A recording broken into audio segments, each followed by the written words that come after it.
آلة التقطار. لدينا هنا آلتين: القديمة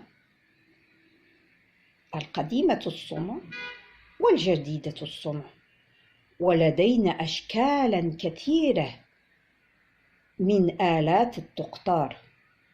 انتبهوا جيدا، لأنكم ستصنعون وتبدعون بالعجينة آلة مغايرة على هاتين الآلتين، تبدعون فيها وتكون طبعا بثمن أقل وبجودة عالية.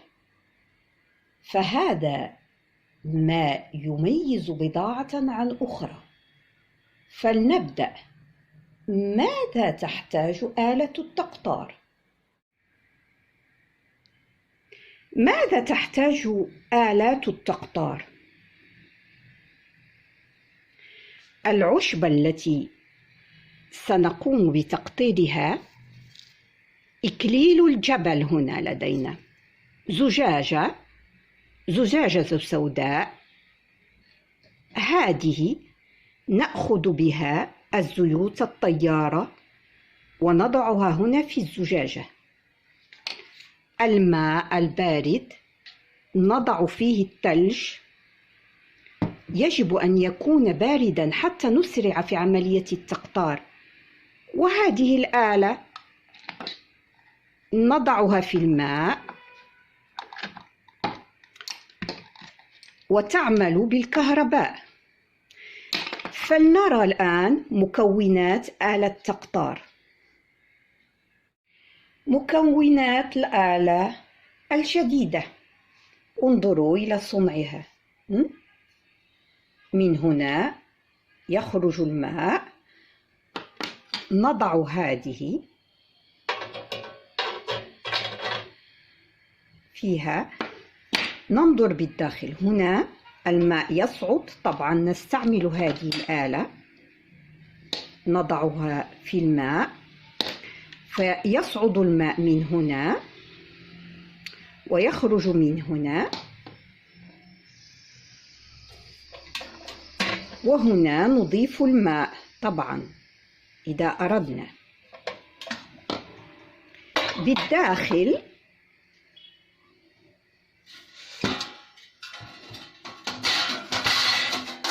لدينا هذه، نضع فوقها العشبة التي ستقطر، والعشبة توضع في ثوب، وهنا بالداخل نضع الماء.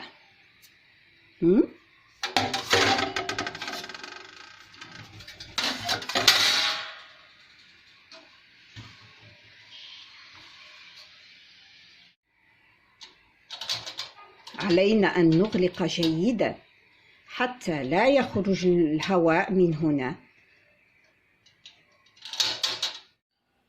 نلخص عن قرب الآلات الجديدة التي تصنع. هنا ثقب يصعد منه البخار المحمل بالمواد المكونة للعشبة. إذن يصعد من هذا الثقب هنا ويمر من هنا، ويخرج الماء المقطر المحمل الذي يحتوي على زيوت الطيارة من هنا. هناك 3 ثقب آخرين، 3 ثقب آخرين، واحدة هنا وهنا وهنا. هنا يصعد الماء البارد، وهنا يخرج الماء الساخن. وطبعا علينا أن نوازن هنا حتى لا يتدفق الماء من الخارج. وهنا إذا شئنا أضفنا الماء البارد بعد ساعتين من التقطار مثلا، نحس بأن الماء أصبح قليلا، نضيف هنا.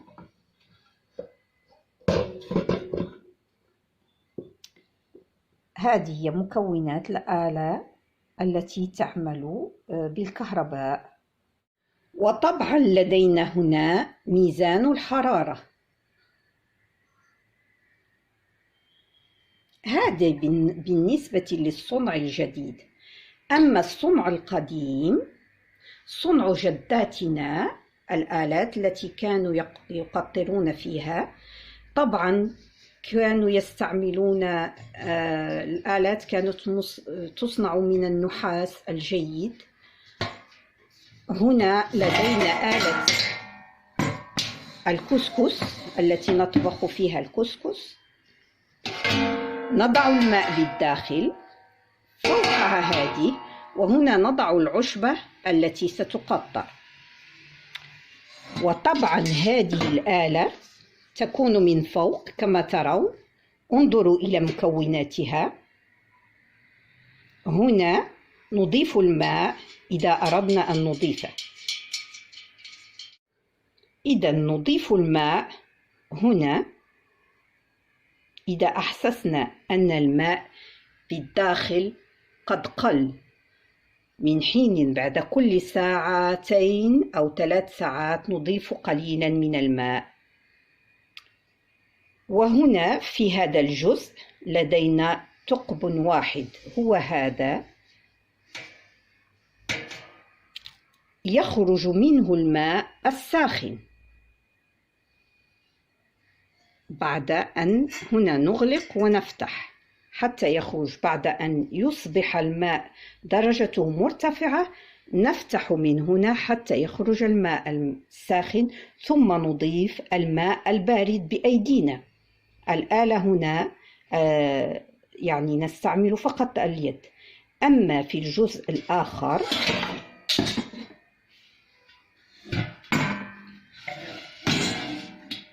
هنا بالداخل نضع العشبة هنا التي ستقطر، مثلا فلنقل إكليل الجبل أو الخزامة أو الورد.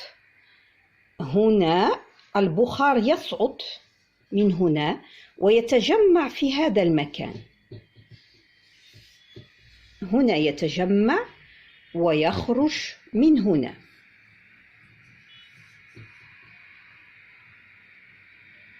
حسنا، عليكم الآن أن تبدعوا بالعجينة وأن تصنعوا لنا أفضل من هاتين الآلتين.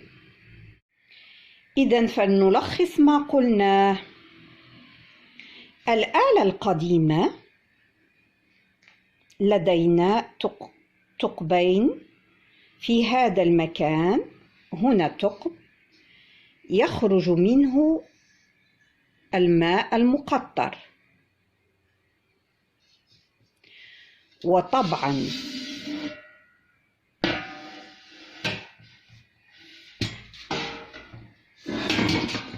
في الجهة الأخرى ثقب آخر يخرج منه الماء العادي. أما الآلة الحديثة الصنع هي أيضا تحتوي على ثقبين. هنا ثقب يخرج منه الماء المقطر، وهنا ثقب يصعد منه البخار المحمل بالمواد التي تكون العشبة، ويمر من هنا حيث تكون درجة حرارته جد مرتفعة، وهنا يكون الماء البارد، فيخرج من هنا الماء المقطر. وبعد بضع ساعات نأخذ الزيوت الطيارة ونضعها في الزجاجة. ولنبسط أكثر. كما ترون هنا الماء يصعد.